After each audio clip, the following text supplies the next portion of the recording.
orders. Senator Gallagher.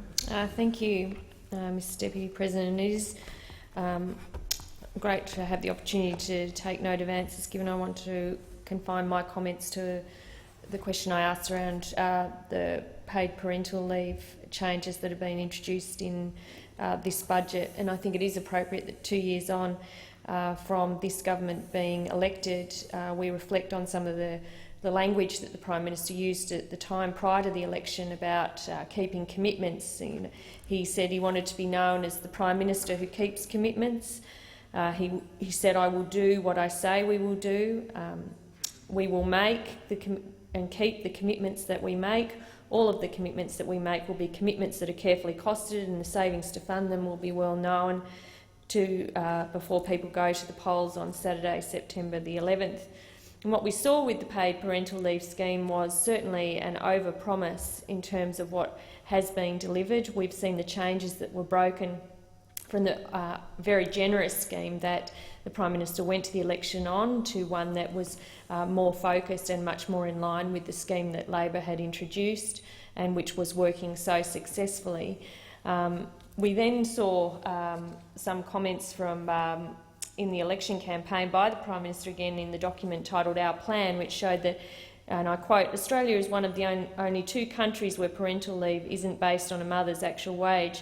If people receive their actual wage whilst sick or on holiday, they should receive their actual wage whilst on parental leave. Parental leave is supposed to be a workplace entitlement, not a welfare payment." And how the situation has changed in such short time, that was what was said before the election, and then in this year's budget, what started as a workplace right, a workplace entitlement, all of a sudden turned the same women into welfare cheats. And the language was that these women were double dipping, that their families were double dipping. Words like fraud were being tossed around, words like rort were being tossed around, and in fact, the day after the budget, the Prime Minister, in his press conference after handing down the budget, actually singled out the ACT, of course, because we're a fair target here, that there are, for example, here in the ACT, there are lots of Commonwealth public servants who have quite generous paid parental leave scheme. Why should there be double dipping?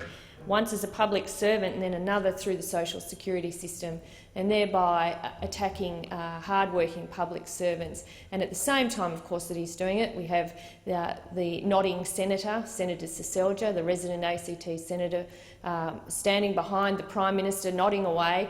Actually, the smile that he usually has on his face did wobble just a little bit as the Prime Minister launched his attack on Canberra public servants, because I think it did pass his brain that actually these were his constituents that were being openly targeted by the Prime Minister. But there he was, nonetheless, still nodding away, congratulating the Prime Minister on such a wonderful attack on Canberra public servants.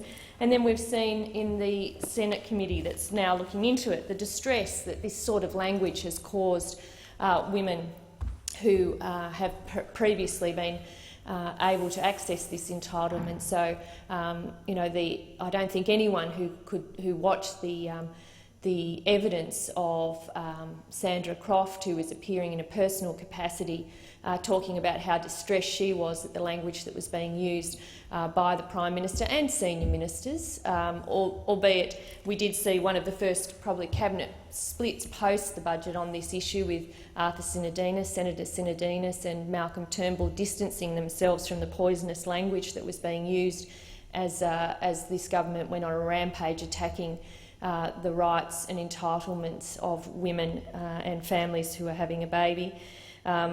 We did see, just 2 days after the budget being handed down, quite a number of coalition members distancing themselves from that language, but by then the damage was done.